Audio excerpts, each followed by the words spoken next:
Hello, class. I know I said we were going to work on volume with fractional side lengths, but I think I wanted to go ahead and get y'all introduced to ratios before my evaluation day on Monday. So I'm going to do that today through these videos and you filling in the beginnings of lesson 12 in your workbook. So you will need pencil, workbook, of course, and earbuds. I want to start right here. To make purple paint, you can use 3 cups of blue paint for every 2 cups of red paint. All right, that's the beginning of our lesson. If you noticed, we are comparing blue paint to red paint. A ratio, and please draw all of these, is a way of comparing 2 quantities or more. The next 4 weeks in our math classes, we're going to be using ratios. And you're going to need to remember that a ratio is a way of comparing quantities. Some ratios compare a part to part, and sometimes they compare a part to whole. For example, when making 3 cups of lemonade, you might say, the ratio of cups of water to cups of lemon juice is 2 to 1. Or you could say the ratio of cups of lemon juice to the total cups of lemonade is 1 to 3. So let's continue this. One way to model a ratio relationship is to use a diagram like we see here. This goes back to the 3 cups of blue paint for every 2 cups of red. We see 3 cups of blue to 2 cups of red, 3 to 2. 3 blue, 2 red. The 3 to 2 is a ratio.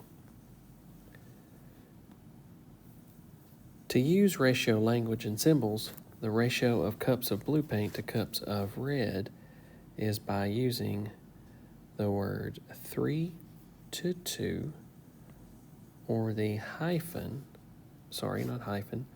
semicolon, 3 to 2. And then there's one other way that we can write this. We can write it as a fraction, 3 to 2, because there are 3 cups of blue paint for every 2 cups of red paint. This notation is the 3 ways to write a ratio.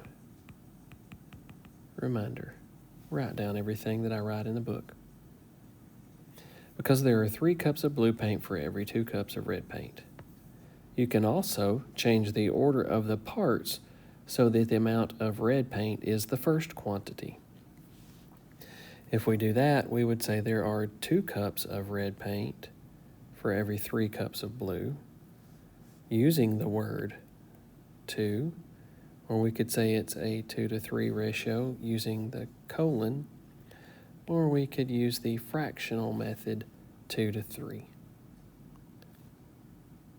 Let's go on to the next page. Let's do this activity. You can describe, reading right here, you can describe ratios using the language for each and for every. Example, there are 2 red tulips for each yellow tulip. We have 2 red for every yellow. 2 red for every yellow. We could also say for every 1 tulip, there are 2 red tulips. For every 1 tulip, there are 2 red tulips. For every 4 red tulips, there are 2 yellow tulips. This is different ways that we could read this. Let's go to the bottom. Look at the models representing ratio relationships. I'm right here now, students. Write 2 sentences using ratio language to describe each model. So in the first model, with the game controllers and TV, there are 4 game controllers for each screen. We could say, let me put this on pause and get my keyboard. We could say get some colored text.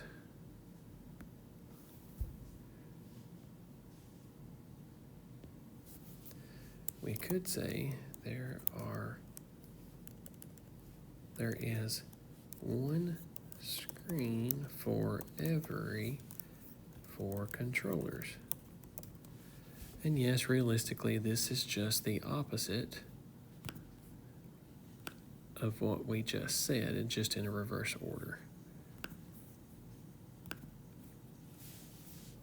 Second example, there are 2 boxes for every 8 crayons, or I could say there is 1 box for every 4 crayons. That's another sentence we can make. And in our last example, whoops, let me fix that.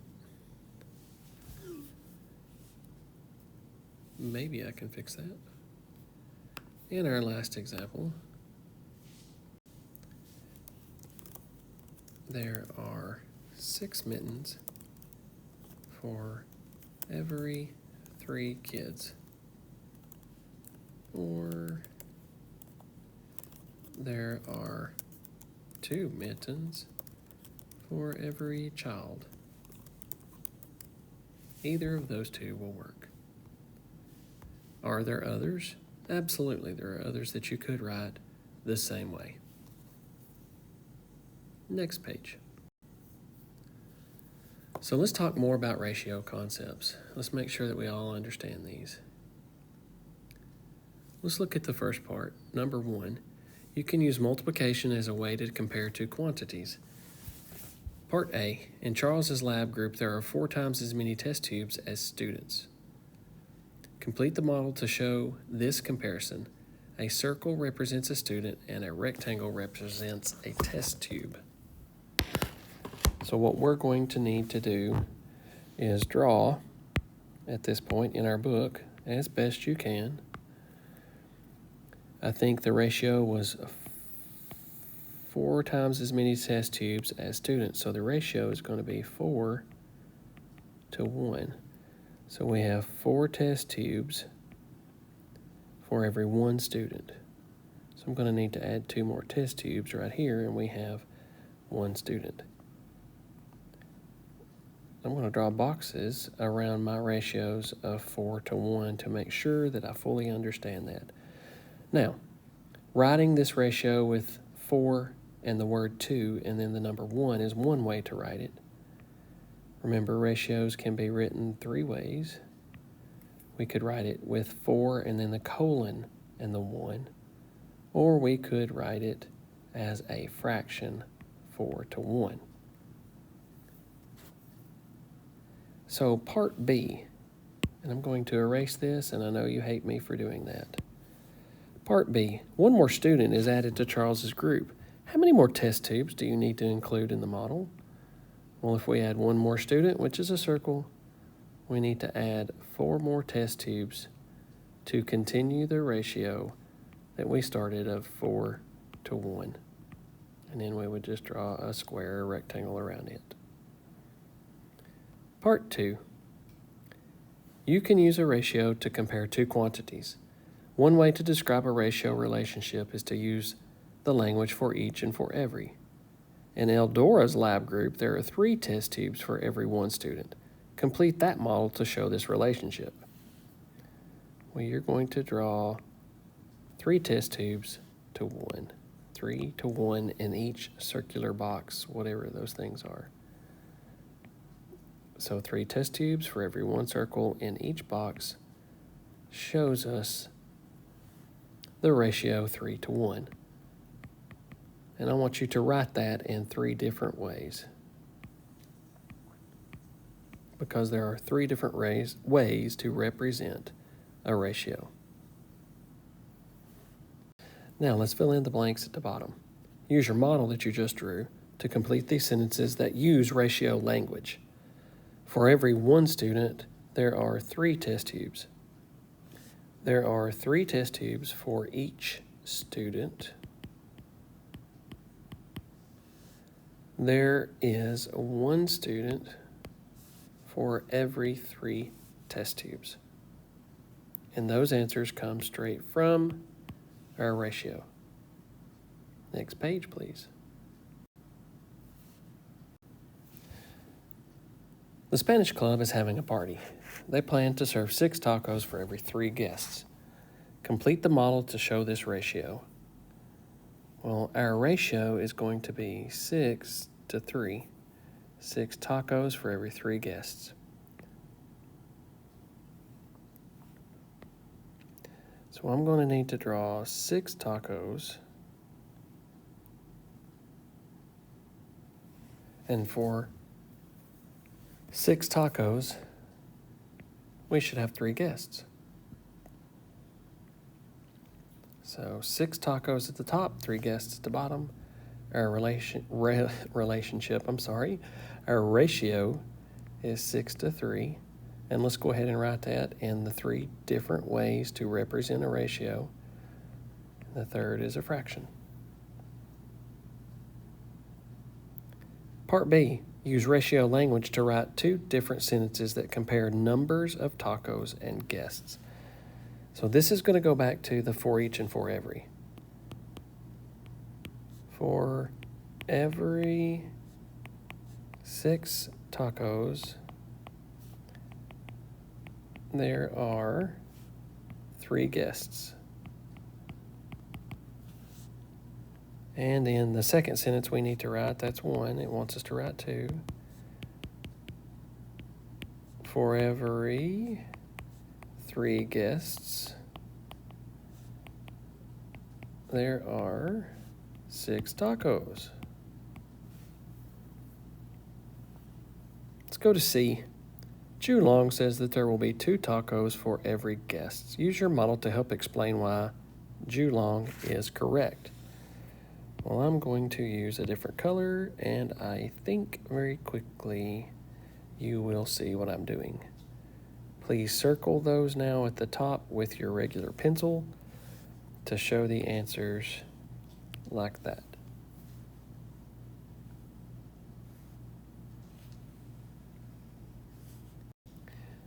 Part 4, explain how the ratios and watch closely and listen closely. 5 tacos for every 2 guests and 2 tacos for every 5 guests are different. Include a model in your explanation. Well, I'm going to do some circling with different colors to help you understand. In the first example, there are 5 tacos for every 2 guests. In the second example, there are only 2 tacos for the 5 guests. This is a different ratio.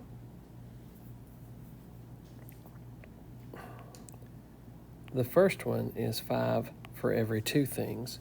The second one is 2 for every 5 things. Let's show a model. In the first example, 5 tacos, and I'm going to let T equal tacos and G equal guests. So for every 5 tacos in the first model, there would be 2 guests. In the second model, I'm going to do the same thing, but there's only going to be 2 tacos and 5 guests. Now hopefully you can see that these are totally different examples. I believe I would rather go to this place because if I'm there, each guest is going to get how many tacos? Each guest would get 2 full tacos. So that's a total of 4, but we've got one taco left to split up between the guests. So they would get 2.5 tacos each.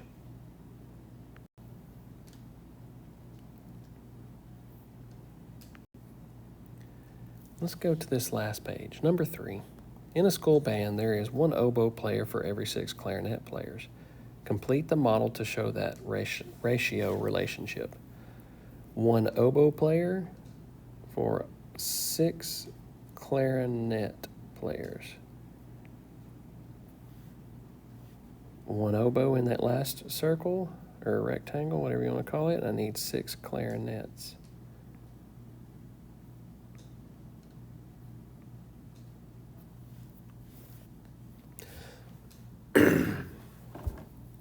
B part, use your model to complete these sentences that use ratio language. There are 6 clarinet players for each oboe player. For every 1 oboe player, there are 6 clarinet players. And for every 6 clarinet players, there is 1 oboe player. Copy those down. Make sure you read through them correctly.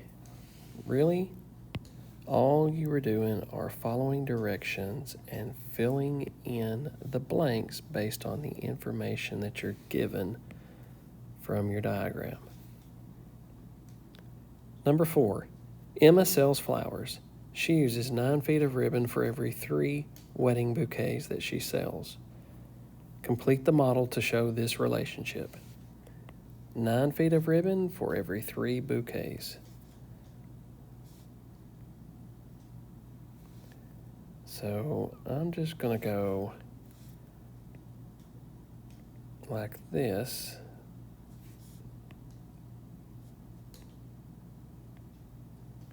And we're going to say that that is feet of ribbon is on bottom, 3 bouquets there at the top.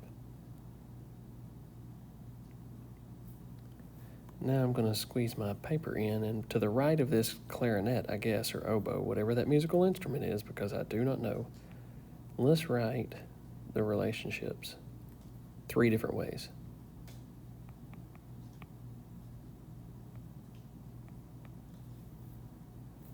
Part B. Use ratio language to write 2 different sentences that compare the amount of ribbon and the amount of bouquets. For every 3 bouquets, whoops, not a G, bouquets, there are 9 feet of ribbon. And then we can say the opposite. For every 9 feet of ribbon, sorry about the tapping, there are 3 bouquets. Those are 2 sentences that we can write. I have no clue what this name is. Says that Emma uses 3 feet of ribbon for every 1 bouquet. Use your model from part A to help explain why Anicia is correct. So Emma says 3 feet for every 1 bouquet. Well, I see 1, 2, 3 feet of ribbon for 1 bouquet. And it doesn't matter which part of the diagram I look at, it is the same.